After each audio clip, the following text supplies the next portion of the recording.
Now, the greatest radio shows of all time. Suspense. The Shadow Node. Washington calling David Harding, counter-spy. Classic radio theater. The Great Gildersleeve. Fibber McGee and Molly. Dragnet. Gunsmoke. The Lone Ranger. Now, step back into our time machine with your host, Wyatt Cox. Good evening, friends of the Inner Sanctum. Lew Ayres, Mortimer Snerd, Effie Clinker, Charlie McCarthy, and Professor Kirkwood, all in this hour of the Edgar Bergen Hour with Charlie McCarthy. This was originally broadcast on Sunday, January 1st, 1956. From Hollywood, it's the new Edgar Bergen Hour with Charlie McCarthy.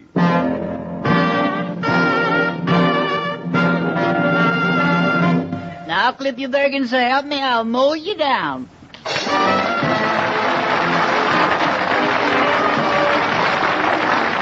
It's 99 at time again, transcribed for Edgar Bergen and Charlie McCarthy with Mortimer Snerd, Effie Clinker, Gary Crosby, Carol Richards, Ray Noble, Jack Kirkwood, the Mellow Men, yours truly, John Heaston, and our special guest, Lew Ayres.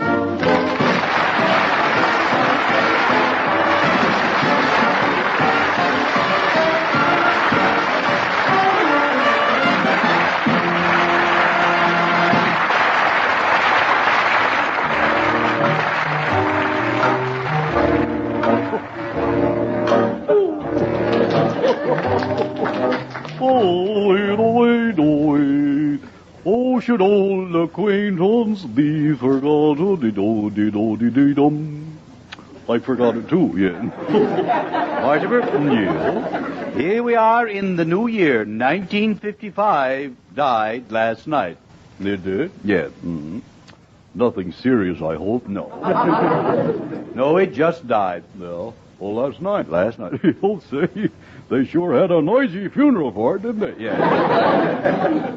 All I meant was the old year. The old year is over. Yeah, Yeah. Overwork. Just all over. Oh, there too. Yeah. I suppose you know that you disappointed me last night. Oh, that weren't nothing. Glad to do it any time. Yeah. No, I mean, you made me a little sad. Oh, that? Yeah. You see, I gave a big New Year's Eve party, and there were lots of people there, and I had hoped that you would be one of us. I'll be one of you? Yes. Which one? Well, you see, at midnight I was going to be Old Father Time and depict the passing of the old year. Yeah. And do you know what you were supposed to be? Was supposed to be one of his kids? Yeah. little wristwatch. Yeah. No, Father Time, you see, he doesn't have any children. Oh, he doesn't? No. Well, how can he be a father? He's been celebrating too much, I think. Well, you would have enjoyed the part you had to play, and it would be very easy. All you had to say was one line. Yeah. All you would have to say is, Happy New Year. Well, yes. You could remember that? I imagine so. How does it go? It just went. Oh, it just went? It just went, yeah. Well, that's the way it goes, yeah. Anyway, you were supposed to appear at midnight wearing a ribbon which said 1956. Oh, I see. I was marked down from $20. Yeah. No, that's the year 1956. Oh, I see. What else would I wear besides the ribbon? Well, very little else. Oh, yeah? Oh, you mean you was going to have me come out there wearing my bathtub suit? Yeah. You want me to walk around kind of au gratin? Yeah, I think so. Well, it was an acting opportunity. No, I don't know about that. Yeah, you could have shown your versatility.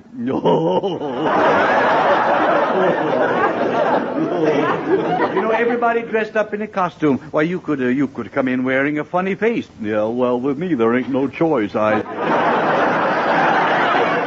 you ever worn any kind of a costume? Well, once, yeah, in a play, another fellow and me, we went as a horse on it. Oh, a horse? Yeah, a horse. It was fun. Yeah. What part of the horse did you play? Yeah, well, that's the way it goes. I played the half that didn't smile much.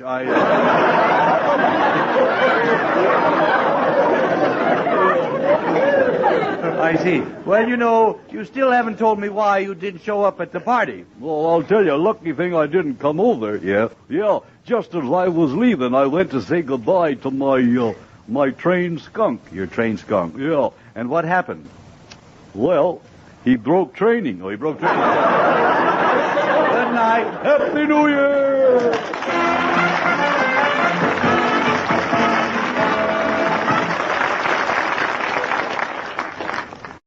There's more straight ahead. The Edgar Bergen Hour with Charlie McCarthy and guest Lew Ayres from January 1st, 1956 on Classic Radio Theater with Wyatt Cox.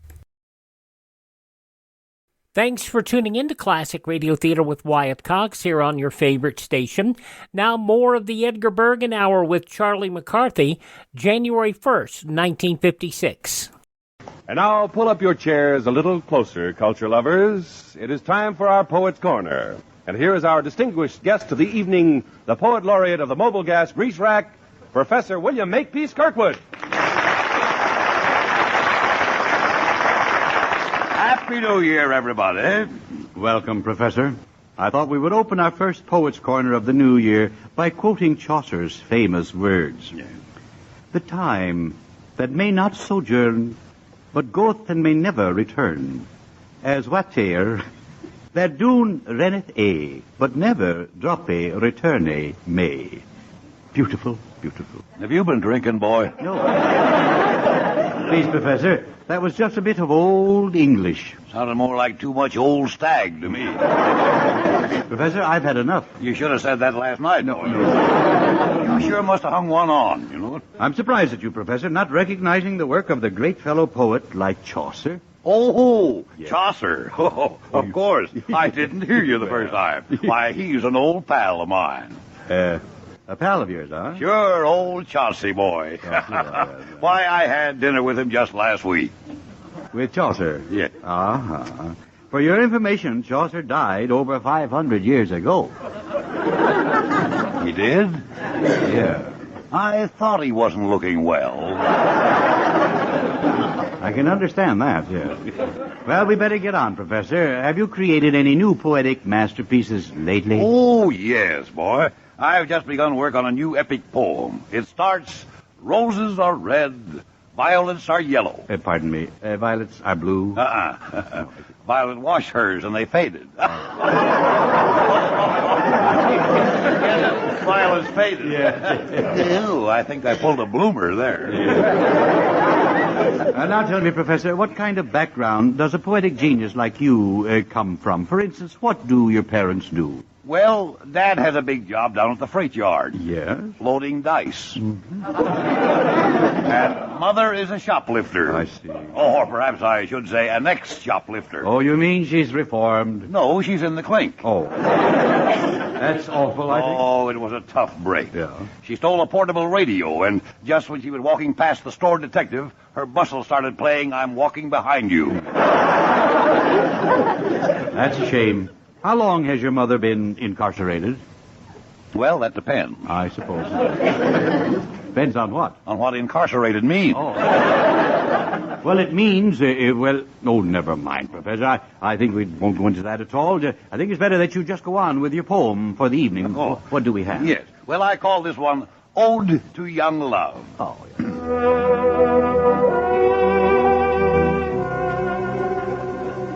When you and I were 17, remember, dear, I do, your gingham gowns and chestnut curls and laughing eyes of blue.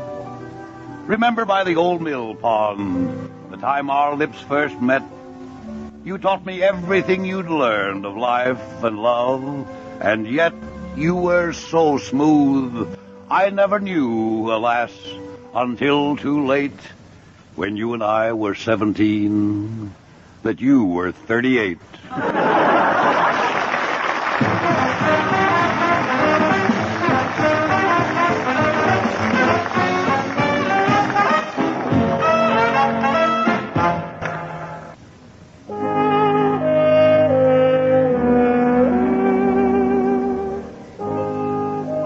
Lovers and would-be lovers, young and old, gather round as once again we bring you our Advice to the Lovelorn department. And here to guide you with her nuggets of romantic wisdom is the girl who wants to join the Canadian Mounted Police ever since she heard they always get their man, Miss Effie Clinker.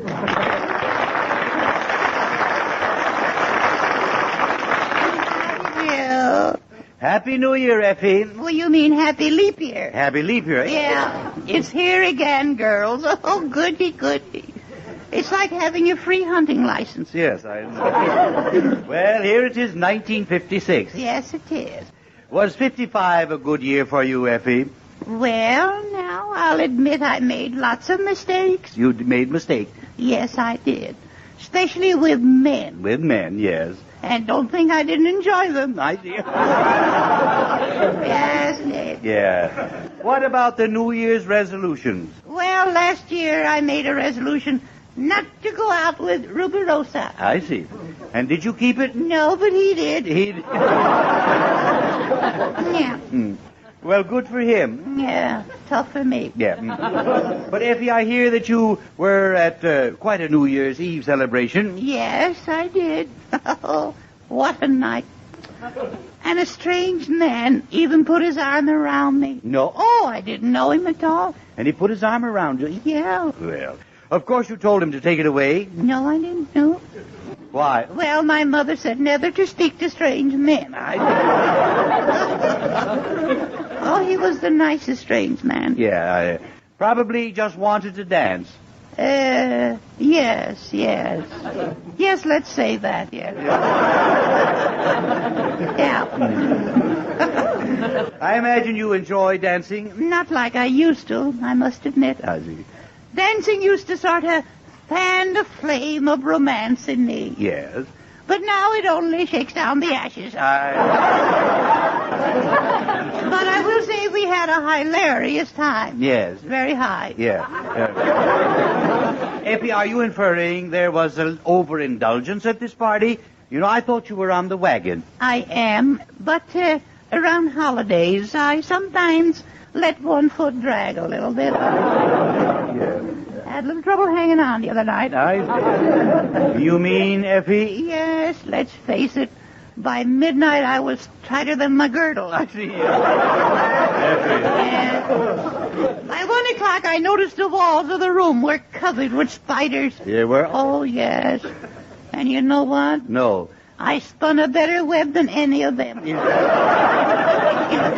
Did you finally retire? Yes, around 3 a.m. Yeah. I fell asleep as soon as I hit the bed. I'll bet you did. You should have done that, though, long before. Yes, I tried to. I have never seen a bed so hard to hit.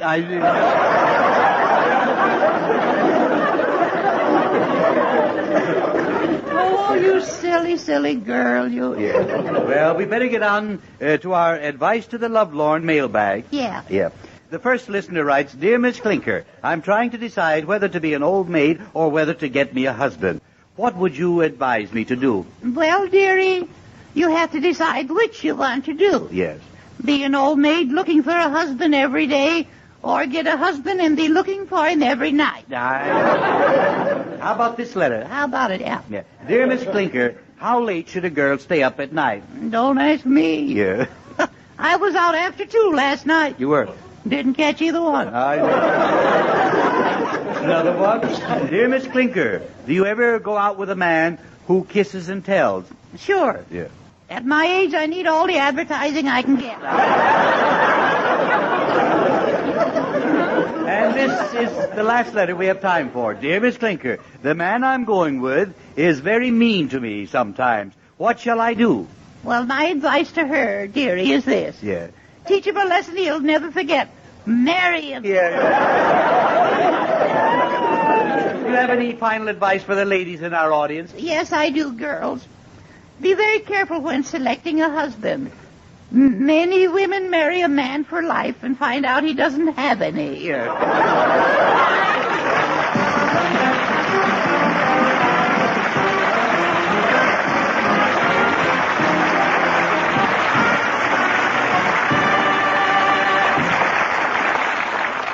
From Hollywood, it's the new Edgar Bergen Hour with Charlie McCarthy, Mortimer Snerd, Gary Crosby, Carol Richards, Jack Kirkwood, the Mellow Men, Ray Noble, and yours truly, John Heaston.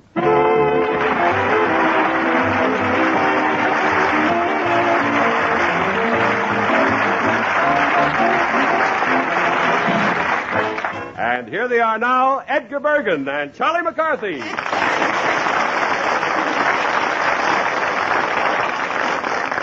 Oh, you ought to be in pictures. That's what I you ought say, to how'd you be. do, Charles? Huh? Pip, pip, cheerio, and as they say here in America, ooh, bang, jiggly, bang. They don't say that here. They say jiggly jang. You're just not with it, Ray. You just don't dig it, Ray. Now, just hold that pose, Ray. Don't move. I want to get a picture of you with my new camera. Now, look at the 30. There you are, Ray. Hello, Ray. Hello, Charlie.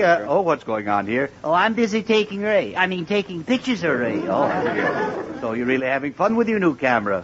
Well, I hope you've got some good pictures that you took of me last week, where I look sort of boyish. I'm a photographer, not a miracle worker. All right, behave yourself. I did get a terrific picture of you coming out of the shower with only a towel around you. Oh, with only a towel around me? Yeah, sort of a pot shot, you might say. I got it right here. Just look at your chummy. Chummy? Yeah, it's part chest and part tummy. Oh, I do. Did you get any good action shots of me? Yeah, here's a wonderful picture of you combing your hair. Oh. With a magnifying glass in the other hand. Yeah. Actually, it's a glossy print. Yes, that will do, young man. I don't want anyone to see these pictures. You understand? I was hoping you would say that. Yeah. Now, do you want to see the others, or shall we start discussing turns? What do you mean, turns? Well, shall we say $30 for a starter? Yeah. Then what do you take me for? $30, I hope. Yeah. No, just a minute. $30 for a few snapshots? That's ridiculous. Charlie, how does $5 strike you? Strike me? It doesn't even muss my hair. It does. No. What price do you think is fair? Fair? Yes. Now, let's not mess up this deal with ethics. All right. I'll give you $2 a picture. That'll be $10. Now, here's the $10. Yes, sir. And to show you there's no hard feelings, if you want any more at the same price, I still have the negatives.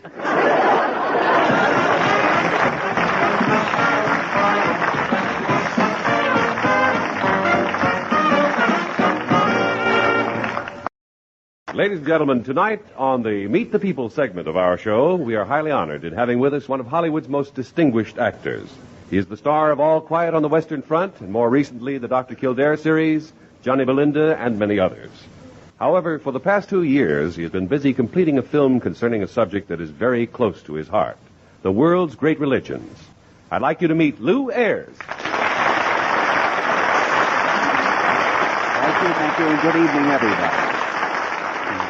Well, Lew, we're very happy to have you with us this evening, and I understand that your color films on the world's great religions titled Altars of the East are now screening at the Carthay Circle Theater and meeting with great acclaim. Well, thank you very much, Edgar. And I think it's unusual that an actor of your stature in the motion picture industry should leave the screen to make a religious series. How did this happen? Was it a long-time dream with you? Well, no. Making the pictures was an idea that occurred to me only a couple of years ago. But for many years, I've been interested in the world's great religions and have studied their basic doctrines for a long time. Yes. Lew, what actually did you set out to do when you decided to make these films of the world's great religions? Oh, well, of course, I started to make only one film. But the materials were so vast and the subject is practically endless that it eventuated into a film 5.5 hours long without even touching on Christianity. Well, what religions do you include in the series? Well, the first section presents Hinduism, Sikhism, Jainism, and a sequel on the Parsis. And the second evening deals with Buddhism as practiced in Siam, Burma, China, and Japan. The same program also includes Taoism and Shinto. And the third evening is devoted to Judaism and the religion of Islam. Well, Lew, could you give us a brief description of some of these religions? I suppose we could try, Edgar, but it's a tough assignment. Just give us a general idea. Now, for instance, the Wheel of Karma. Isn't that right, Wheel of Karma? Hinduism. Yes. Well, what about that? Well, it's one of the oldest living religions, Edgar, dating from about 3000 BC and confined to the people of India, supporting the caste system, has 300 million followers, teaches one supreme god with a host of lesser gods. Its principal beliefs are the laws of karma and reincarnation. Yeah, now, what is the meaning of those last two laws, then? Well, karma is divine justice. The doctrine of reincarnation states that each man must be reborn on Earth countless times until he has succeeded in perfecting himself. We'll hear more of Lew Ayres talking about his views on religion and his research thereof as a part of the new Edgar Bergen Hour, January 1st, 1956. You're listening to Classic Radio Theater with Wyatt Cox on your favorite radio station.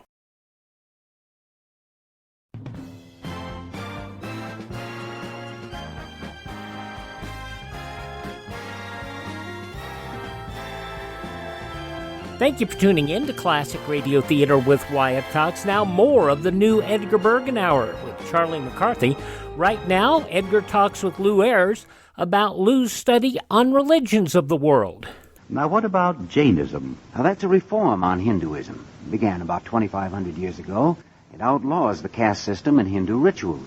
Today it has about 2.5 million followers whose principal concern is the doctrine of non-injury to any living thing. Now, what about Buddhism? Well, it's also a reform on Hinduism and also started in India about 2,500 years ago.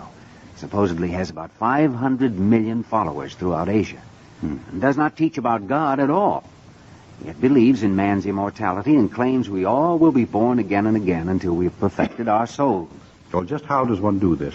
According to the Buddhists, by renouncing all the pleasures and concerns of life on earth. I see. And then, this then makes a person eligible for heaven. Well, you could say that. They call it nirvana, Edgar. I see. And what would you say about this Islam? Oh, well, that's said to be the fastest growing religion in the world today. It has about 350 million followers of the teachings of Muhammad and was born in Arabia around 500 A.D. They accept many Jewish and Christian prophets and teachings, although they have their own interpretation in Scripture. Uh-huh. And then there is, you mentioned, the Koran. Oh, that's what they call the Scripture, that's right. Now, what about, is it Daoism? Yeah, Taoism, that's right. Isn't that Chinese? It is. And these were the teachings of a philosopher named Lao Tzu, who lived about 500 B.C. His followers made it a religion after his death. I had the Taoist Pope on the film, by the way. Oh, well, here's one more, Lew. What about Shinto? Shinto means way of the gods, Edgar, and this refers to all the kinds of religion and folklore which were specifically originated on the Isles of Japan. Now, you have film sequences on all these subjects that we've talked on? Much more than this, Edgar. Well, I understand you interviewed the religious leaders of the world, too. What were some of the questions that you asked them? Oh, I wanted to know what they felt about religion as a unifying force for world peace and what they felt their part might be. Also, what were the central teachings of their religions? Now, just why have you devoted so much of your time to the study of the world's religions? Oh, Edgar, we search for answers to life's problems in many ways. The arts, the sciences, and they help. But for final answers, we must turn to religion, more than any other field. Good. What, in your opinion, is responsible for the resurgence of interest in religion today? Well, some of it, I believe, has to do with the world's spiritual insecurity. Yes. Life has become so urbanized. We seem to be living in the midst of billions of strangers, and one of the questions we ask ourselves is, can I matter? Or who am I in all this crowd? And a return to religion can help. Well, perhaps a spiritual awakening, you might say a return to basic faith could help to answer such questions. Now, what do you think is the outlook for the future of the world as to religion and peace? Oh, who knows? That's a very big question. Certainly we have it in our power today to destroy ourselves. Destruction could come in a way we've never known before. It's pretty grim. I think we have that much freedom. However, my own inner faith in the presence of God inclines me to the optimistic view. Yes. I also think it's up to each of us to do what he can to prevent this catastrophe. Well, two of our popular national magazines, Life and Look, have been publishing articles on the world's great religions and explanations of what the various Christian denominations mean. Yes, such information can be most valuable in helping to give a better understanding of other people's viewpoints. Yeah. Isn't that one of the main objectives you had in making your films, Lew? Well, that's part of it, sure. At least one can always hope. Surely tolerance is good and understanding between men is good. Perhaps in a very modest way, these films will help to promote world peace. Well, now, what about your future plans? I know that you're going across the country appearing with with the films now, but certainly you haven't deserted motion pictures, have you? Oh, no. Right now, you're right. I'm thinking only of getting these pictures launched. But if the right kind of a role came along, I'd enjoy it. Why not? You mentioned that you had not yet touched on Christianity. Will you make another religious film? Well, I planned 2 more projects, one on Christianity and one on the development of religions from the most primitive form up through the more highly evolved concepts of worshiping God. Of course, that would take us through Africa and many of the Pacific Islands. And those, I imagine, would be made after your present films have been successfully screened around the country. That's my hope. Well, we certainly hope with you, Lew Ayres. But I don't think you've been giving quite a fair break to your films. What I'm trying to say is I think you're much too modest about your film tonight. And I'd just like to quote what the critic of the San Francisco Examiner thought about your inspiring film, Altars of the East. He says, quote, "Something different, something engrossing, something grippingly fascinating from start to finish. A remarkable feat, stirringly beautiful," unquote. I think that's pretty good. That's what one critic said, and the audience are agreeing with that feeling nightly. Thanks for being with us tonight, and good night to you, Lew. Thanks, Edgar. Good night, everybody.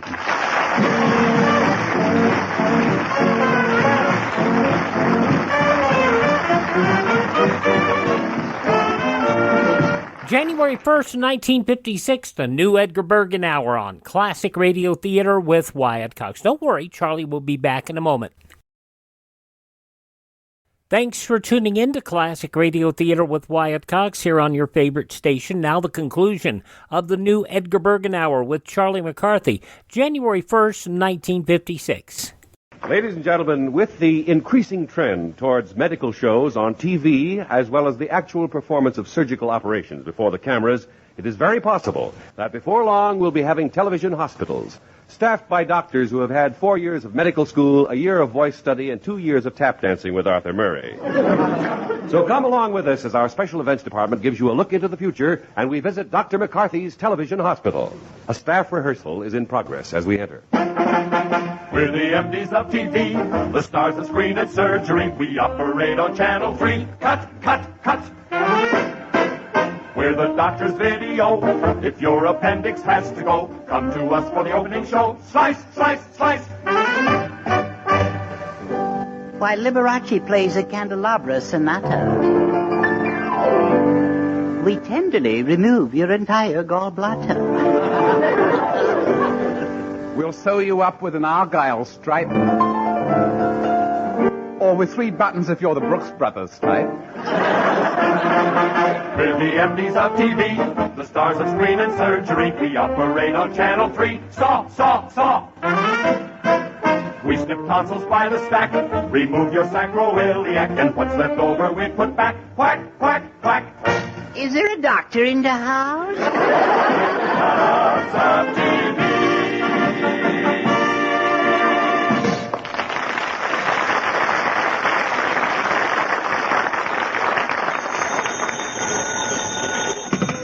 Hello, Dr. McCarthy's Television Hospital. Oh, it's you, Dr. Harris. Oh, quick, tell me, how did the operation come out? Oh, this is awful. Terrible. The patient lived, but our rating went down, eh? What? We're 6 points behind? This is your knife? You gotta do something, doctor. Got to do something. Ah, nurse, send Dr. Noble immediately. I don't care. This is important. Tell him to drop everything. Oh, I didn't know he was operating. How do you do, Dr. McCarthy? Yes, Dr. Noble, we've got a terrible emergency. Yes? Brace yourself, fellow. Our rating has fallen. Oh, heavens to Betty Furness. Yeah. Chief, I think our only solution is to turn our next operation into a quiz show. What? Yes, a quiz show. It'll be a smash. We'll call it You Bet Your Liver. No, a quiz show won't help us. Don't you remember what happened to our last one?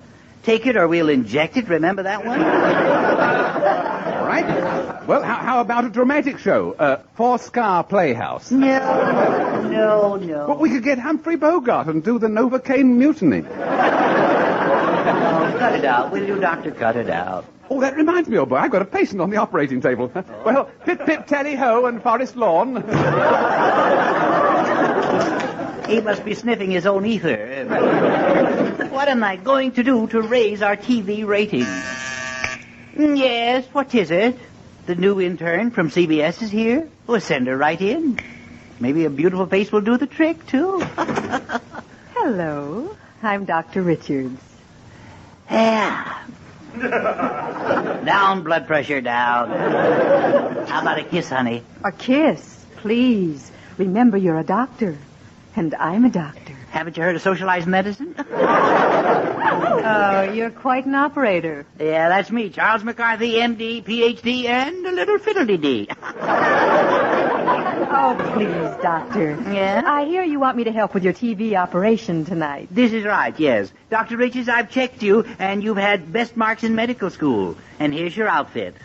Oh, Doctor, isn't this going too far? A bikini operating gown? Yeah, you see, I also checked that you had the best legs, too. I'll do anything to raise our rating. Doctor, you seem desperate. I am. You see, our hospital network is going to pot.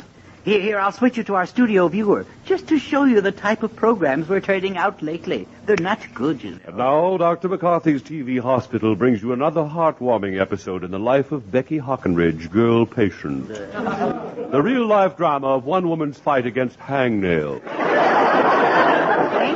Yeah, awfully small budgeted show. I'll try another channel, another studio here. Hurry up, folks. The clock is ticking. You only have 2 minutes left. Dr. McCarthy, what's happening? Look, there are 200 people operating on one patient. Well, that's our audience participation show. It's awful. Our programs are so bad they could even make a germ sick. Yes. Huh? He's here? Oh, our guest surgeon for tonight's show. Good. Send him in. A guest surgeon? Yes. We brought him directly from Vienna. The great Leopold von Volkswagen. What an honor. Is this the place? Yeah, this is the place, yeah. Are you really the eminent Dr. Volkswagen? Yeah, with white wall tires. I just came from a very unusual operation.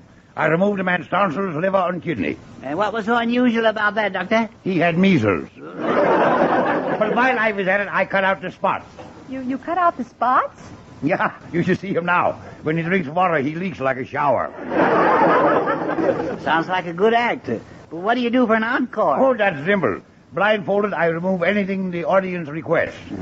Last week at Low Sauerbraten, I took out 4 gallstones, an appendix, 3 livers, and 4 adenoids.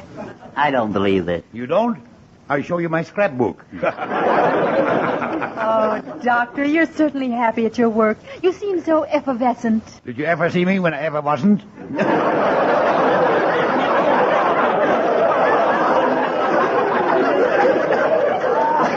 Maybe I should have gotten Pinky Lee instead. Now, look, Doctor, we need something sensational for our show tonight. Now, what are you going to do? Well, tonight I'm going to demonstrate a new surgical technique for closing an incision. Yeah? It's called the Rachmansrache Achtung Finsterwalder Habendrgabengerwursteverein method. Well, Doctor, just what does that mean? Knit 1, purl 2. Then that keeps the patients in stitches. Keeps the patient yeah.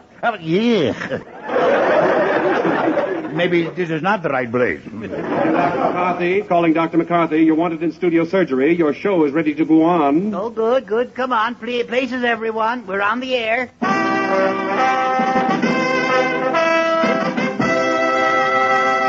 Ladies and gentlemen, Dr. Charlie McCarthy's Television Hospital presents your Sunday evening operation with special guest stars Dr. Carol Richards and Dr. Leopold von Volkswagen, sponsored by Sludge-O Soap. Good evening, everybody. We are ready to start the operation. Doctors, let's wash. When I wash, I always use Sludge-O soap. Yeah, Sludge-O soap contains that new magic ingredient, dirt. It's the perfect soap for clean people who have nothing to do on Saturday night. Oh, sludge your soap. It doesn't wash. It doesn't float. It doesn't splash. It doesn't clean. It doesn't scrub. It's just good company in the tub.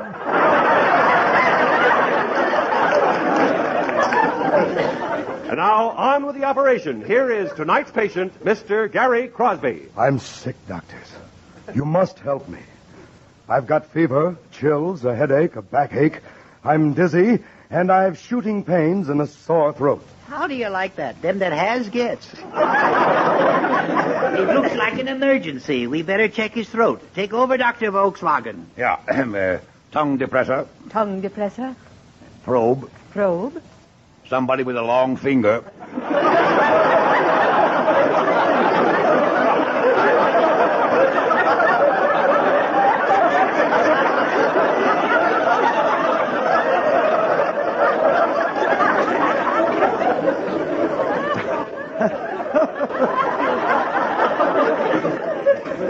Doctor, never mind my throat, doctor. It's my stomach that hurts. Oh, good. We'll operate immediately. What about an anesthetic? This is only a half-hour show. We don't have time.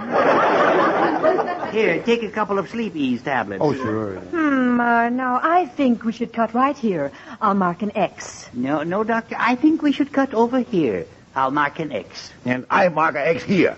But then I draw the line. I win. Please hurry. Do something. Yes, of course. Yes. All right. Scalpel. Scalpel. But, doctor, these instruments are rusty. Yes, I know, but they show up better that way on television. Suture. Suture. Alcohol. Alcohol. Vermouth.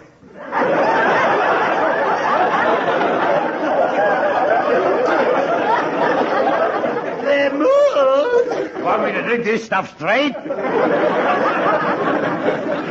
Doctor, I'm sinking fast. Uh-oh. Clamp. Clamp. Iodine. Iodine. I'll have some more vermouth. Shut up. Shut up. No, I mean... Hurry, doctor. Yeah, we gotta work fast. Gauze. Gauze. Song. Song. Song? Sure. We always finish the operation with a big musical number. Hit it, Dr. Noble. We hope this operation is not a dud. We've been messing around with muscle and blood. Muscle and blood and skin and bones. And please do your groaning in the microphone. Here's 16 groans, and what do you know? There ain't an anesthetic in the studio. I say, Peter, don't you call me, 'cause I can't go. I have to stay to the end of the show. When we operate, you better step aside. A lot of men didn't, and a lot of men died. One knife of iron, the other of steel. If the right one don't get you, the left one will. Here's 16 groans. What do you think? You may lose your liver, so better not blink. I say, Peter, don't you call me, 'cause I can't go. There's a coal in my head they forgot to sew. TV show.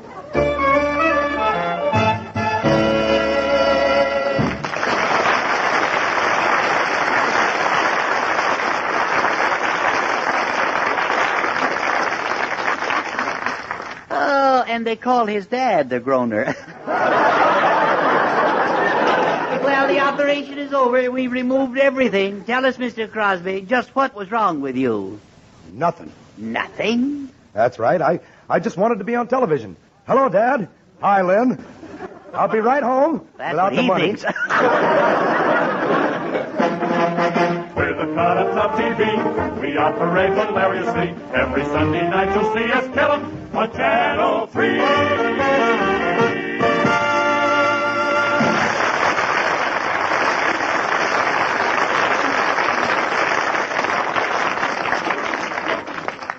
And now, here is Edgar Bergen. And now it's time for another bit of sage advice from our rural philosopher, Mortimer. And here he is with Snurd's words for the birds.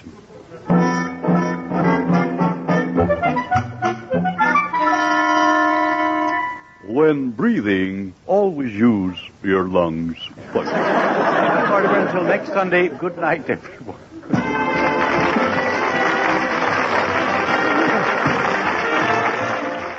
Edgar Bergen and Charlie McCarthy went back into the 1930s with their role on the new Chase and Sanborn Hour. Charlie McCarthy took his own show beginning in October of 1949 on CBS, sponsored by Coca-Cola. Then in 1952, Richard Hudnut took over sponsorship of the show until the end of the 1953-54 season. And then the hour-long new Edgar Bergen Hour came along, sponsored by Kraft Foods. That was beginning in October of 1954. Kraft went on for about a year, and then the show continued, as you heard it here, until July 1st of 1956. The new Edgar Bergen Hour here on Classic Radio Theater with Wyatt Cox from January 1st, 1956. Thank you for making us a part of your day. Visit my webpage if you would, please, classicradio.stream. That's classicradio.stream. Stream our shows. Learn about building a classic radio collection of your own.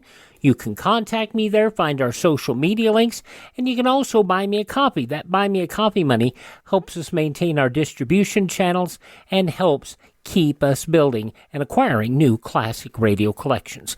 Speaking, by the way, of collections of Edgar Bergen, our friend Ted at RadioMemories.com has created an entire new classic radio collection, fully restored, of Edgar Bergen and Charlie McCarthy. Contact Ted at RadioMemories.com for shows on cassette, CD, or on flash drive for your computer. RadioMemories.com.